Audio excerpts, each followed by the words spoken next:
Assalamualaikum warahmatullahi wabarakatuh. Okey, jadi untuk video kali ini, okey, cikgu akan menerangkan berkenaan dengan bab 1, penyelesaian masalah secara inventif. Okey, fokus cikgu adalah analisis fungsi. Okey, analisis fungsi. Okey, jadi dalam analisis fungsi ni, yang mana yang paling penting ialah, okey, kamu contoh macam payung ni. Okey, dalam analisis fungsi ni yang paling penting kamu kena tahu dulu, okey, komponen dalam, okey, komponen dalam payung, ataupun komponen dalam produk tersebut. Kalau contoh payung, payung, komponen yang ada pada payung: penutup, ribet, pautan, pelari, rib ataupun rusuk, tiup, tangkai pemegang. Ni contoh. Setiap objek dia setiap produk dia tidak sama dia punya komponen. Okey. Jadi dalam analisis fungsi ni, okey, dia ada interaksi. Dia ada interaksi di antara satu komponen dengan komponen yang lain. Seterusnya membentuk satu fungsi yang bersama, okey, menjadikan produk tersebut berfungsi. Okey, ayat dia ni. Analisis fungsi adalah analisis hubungan interaksi yang berlaku antara dua atau lebih perlakuan antara dua entiti. Dua entiti ni bermaksud di antara subjek dengan objek. Okey. Jadi itu dia contoh lagi. Contohnya kerusi adalah subjek dia. Objeknya ialah orang. Okey, apa yang dilakukan oleh kerusi ialah kerusi menampung ataupun memegang orang. Bermaksud ni dia ni. Ini. Okey, aduh, cikgu rekod ni. Ni. Ni dia. Ini dia.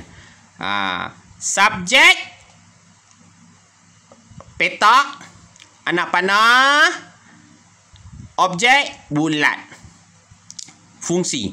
Okey, subjek ni apa? Objek ni apa? Fungsi ni apa? Okey, ni contohlah. Subjek dia ialah kerusi. Objek dia ialah orang. Fungsi ni adalah fungsi subjek. Fungsi subjek ke atas objek. Jadi kerusi, fungsi dia adalah menampung ataupun memegang orang. Orang ni adalah objek. Okey. Subjek menjalankan fungsi. Fungsi melakukan perlakuan. Objek ni adalah parameter yang berubah disebabkan oleh tindakan yang dikenakan. Okey. Contoh, penukul paku. Penukul paku adalah subjek. Objeknya adalah paku. Fungsinya adalah mengetuk, menanggalkan. Fungsi siapa ni? Fungsi penukul paku. Okey? Okey. Seterusnya adalah analisis fungsi yang lebih besar. Yang lebih besar tadi kita dah tengok dah. Ada komponen, ada objek ataupun produk. Okey, ni contoh. Okey, ni contoh. Apa tu? Lantai. Bentuk macam diamond ni. 4 segi. Okey. Ni 4 segi. Diamond. Okey. Jadi cikgu datang balik ke sini. Okey. Sebenarnya yang ni kamu kena tahu. Ni. Kalau kamu nak salin nanti kamu pause. Okey. Dalam analisis fungsi, okey, dalam analisis fungsi, kamu harus tahu simbol dia. Maksudnya kita buat petak, dalam ni lah kita tulis. Okey, kalau 4 segi ni, ini adalah mewakili komponen. Mewakili komponen. Iaitu sebarang komponen dalam sistem yang direka dirancang menjadi sebahagian kecil elemen objek yang membentuk sistem. Contohnya tayar, pintu, cermin dan badan kereta. Kalau yang ni pula berbentuk begini. 1, 2, 3, 4, 5, 6. Heksagon. Berbentuk heksagon. Ini adalah mewakili supersistem. Supersistem ni adalah komponen yang bertindak balas dan merosakkan sistem. Ia bukan supersistem ni dia bukan sebahagian daripada sistem. Malah tidak direka tetapi sedia ada di situ. Contohnya suhu, lantai, lembapan, angin, habuk, graviti, udara dan haba, cair, orang, tangan dan lain-lain anggota. Ni lah contohnya. Contohnya. Lantai ni. Lantai ni adalah super system. Dia bukannya ada pun, dia bukannya salah satu komponen yang berada pada kerusi. Pada kerusi tak ada lantai. Tapi lantai ni dia berhubung dengan kerusi. Sebab kerusi perlu diletakkan di atas lantai. Kemudian subsistem. Empat segi. Empat segi tapi berlorek sikit. Alamak. Subsistem ni adalah komponen bahan yang memerlukan jisimnya berehat, bertempat seperti rangka, skru, pin rebet termasuk penambah baik fungsi komponen seperti lapik belakang kerusi. Itu subsistem. Yang ni jarang kita pakai. Yang ni bulat ni. Bulat ni ni adalah produk. Produk. Iaitu elemen sasaran ataupun tumpuan sistem teknikal yang menjadi sebab utama sistem itu dibentuk.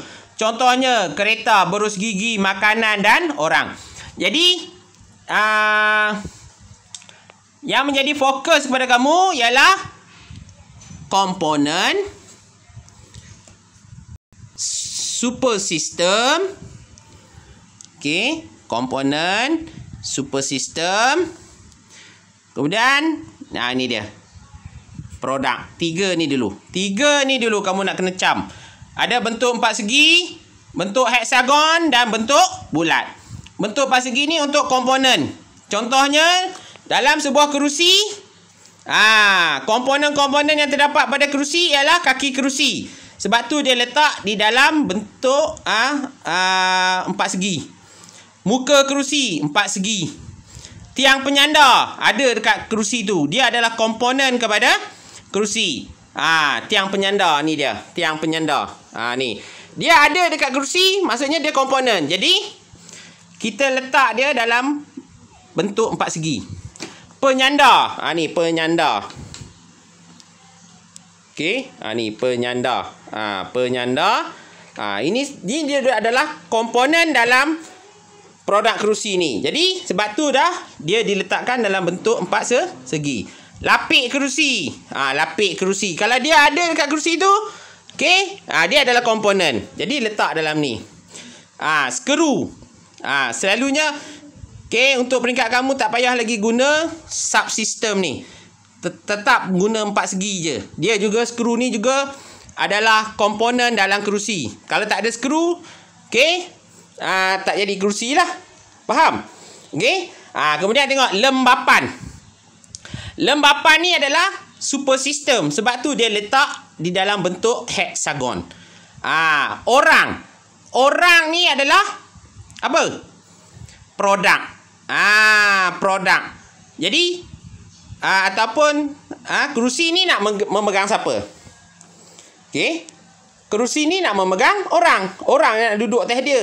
Bila orang duduk atas dia, kerusi ni memegang orang tu. Menampung orang tu. Jadi orang ni adalah produk. Sebab tu dia diletakkan di dalam bentuk bulat.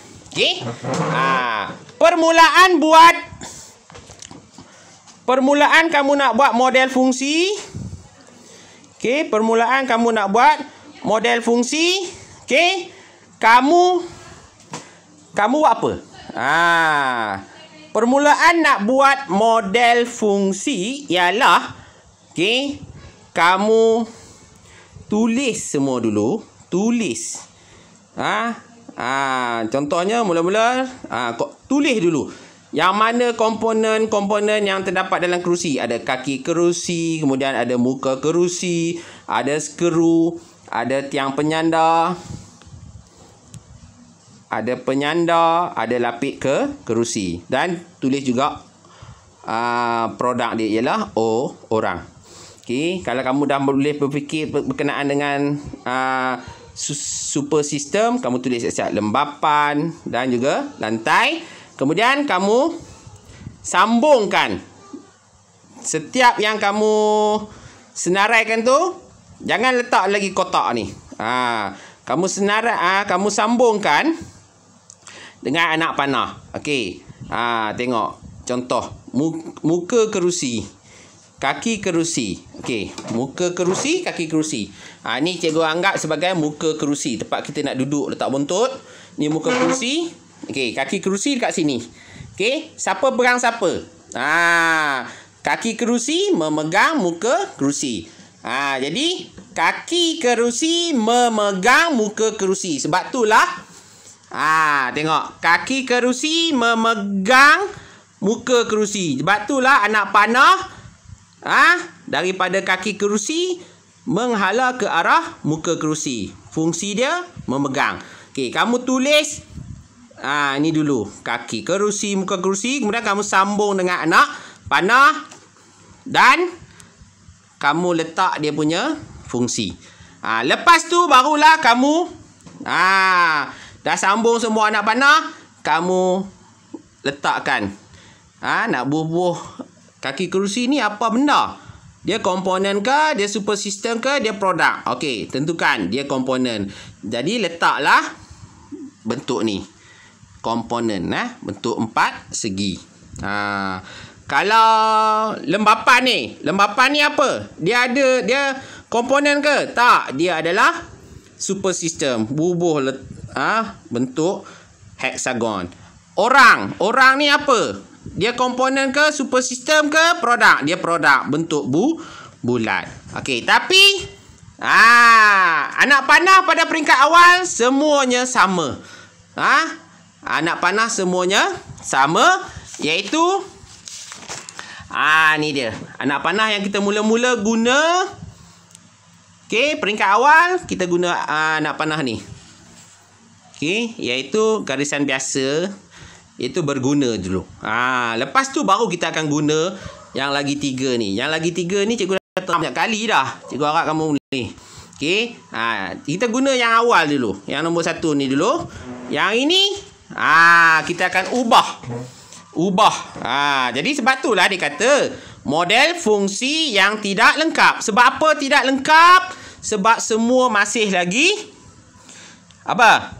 masih lagi menggunakan anak panah berguna. Sedangkan bila kita nak buat analisis fungsi ni, sudah semestinya ada masalah. Bila macam ni, anak panah ni menunjukkan tak ada masalah lah. Sebab semuanya berguna. Okey. Okey, jadi lepas dah jadi yang ini, barulah kita modify. Kita tentukan siapa yang bermasalah. Ni model fungsi bagi kerusi yang bermasalah. Okey. Tengok. Lantai dia dah tukar daripada garisan yang lurus anak panah ni menjadi ni. Apa maksud anak panah ni? Dia boleh pegang tapi bergoyang. Lembapan. Dia bermasalah. Sebab apa? Dia menjadikan skru ni berkarat. Skru pula dia dah ditukarkan. Tadi anak panah dia lurus. Sekarang dah jadi putus-putus. Maksudnya tidak apa putus-putus maksudnya. Berguna tapi tak cukup. Dia skru ni masih lagi boleh pegang kaki kerusi tapi Disebabkan lembapan tu, okey, menyebabkan skru berkarat, pegangan dia ke atas kaki kerusi dah tak berapa kuat. Sebab tu dia masih berguna tapi tak cukup. Ni lapik kerusi. Lapik kerusi ni anak panah jadi tebal. Sebab apa? Mungkin dia tidak diperlukan pun. Dia berguna tapi berlebihan, menambah berat. Itu contoh. Okey. Setiap permasalahan tak sama dia punya ni. Tak sama dia punya ni. Itu atas kamu. Okey.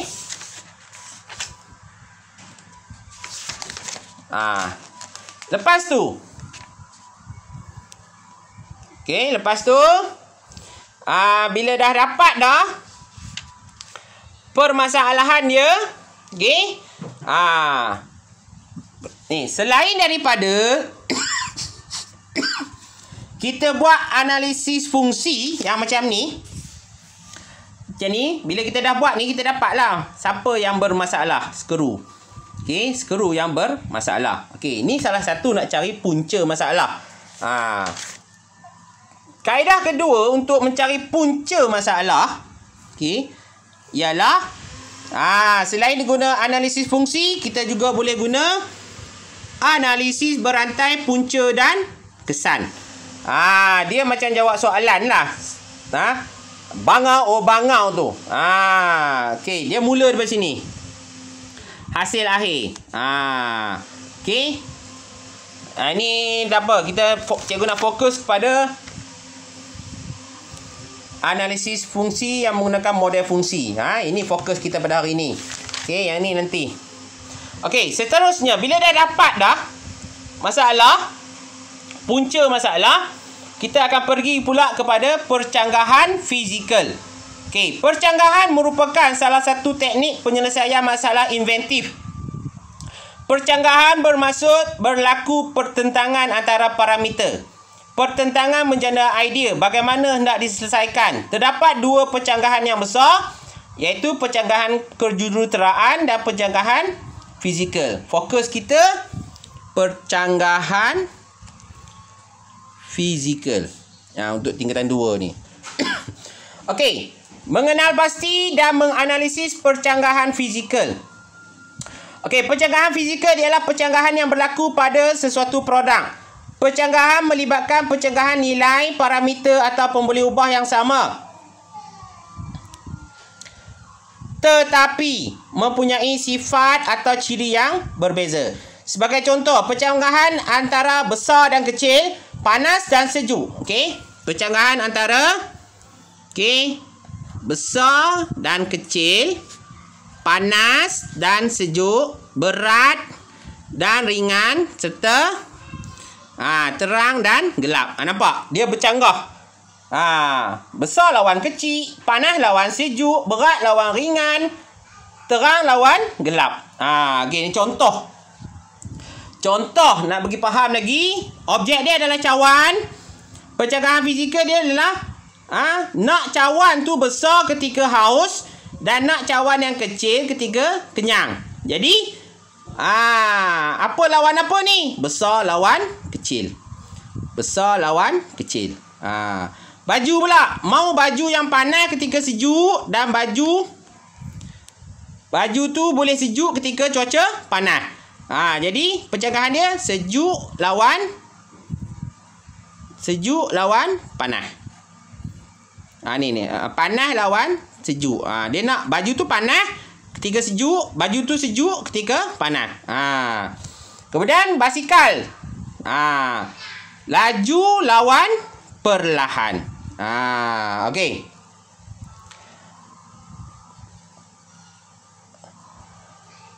Okey, terdapat 7 strategi penyelesaian percanggahan fizikal melalui pemisahan. Iaitu kamu akan belajar 2 ni dulu.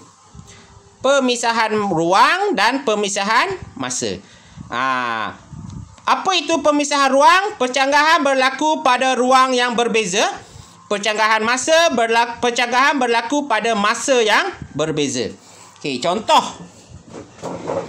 Macam mana kita nak tentukan kita nak guna kaedah pemisahan ruang ataupun kaedah pemisahan masa.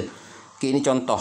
Cawan kopi perlu panas di dalam cawan dan perlu sejuk di luar cawan. Okey, sebab apa dia perlu panas dalam? Sebab kita nak air kopi tu panas. Kenapa perlu sejuk dekat luar? Sebab kita nak pegang. Jadi, ini masalah dia. Okey. Ini punca dia. Jadi, untuk menentukan kita nak pilih kaedah pemisahan ruang ataupun kaedah pemisahan masa, kita perlu bertanyakan soalan. Adakah cawan kopi perlu panas dan sejuk pada tempat yang berbeza? Cawan kopi ni perlu panas. Adakah dia perlu panas dan sejuk pada tempat yang berbeza? Yalah kan? Dia perlu panas dekat luar. Dia perlu panas dekat dalam. Cawan kopi ni perlu panas dekat dalam dan perlu sejuk pada luar. Jawapannya adalah ya. Jadi, kita pilih kaedah pemisahan ruang. Okey? Sebab apa? Kaedah pemisahan ruang ialah percanggahan berlaku pada ruang yang berbeza. Okey, contoh 2. Cawan kopi perlu panas sebelum saya minum dan perlu sejuk apabila saya hendak minum kopi. Ni contoh situasi dia. Jadi kita tanya, adakah cawan kopi perlu panas dan sejuk berlaku pada masa yang berbeza? Jawapan dia ya. Ya. Sebab apa? Sebab dia nak kopi dia panas sebelum dia minum. Contoh dia bancur-bancur, dia buat kerja. Waktu tu sebelum dia nak minum tu, dia nak kopi tu panas. Tapi dia nak kopi tu sejuk bila dia nak minum. Jadi pada masa yang berbeza ialah kaedah pemisahan masa. Percanggahan berlaku pada masa yang berbeza. Okey. Bila kita dah pilih kaedah pemisahan, dah tentukan nak guna kaedah pemisahan ruang ke, kaedah pemisahan masa ke, barulah kita boleh pilih ni dia. Apa tu? Cadangan prinsip. Ni maksudnya kaedah lah, kaedah yang kita boleh guna. Kalau tadi kita pilih kaedah pemisahan ruang, kita rujuklah pada cadangan prinsip yang ada dalam kaedah pemisahan ruang. Okey. Ini apa ni?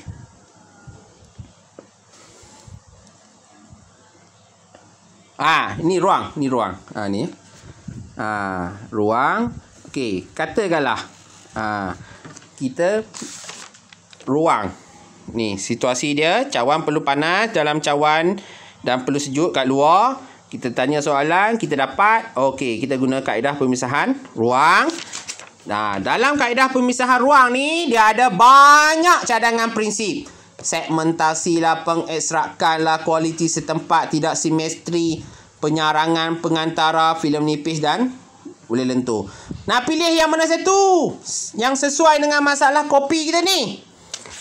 Kita boleh baca dia punya keterangan. Okey, keterangan. Okey. Cikgu rasa itulah sedikit sebanyak yang cikgu boleh terang. Sekian, terima kasih.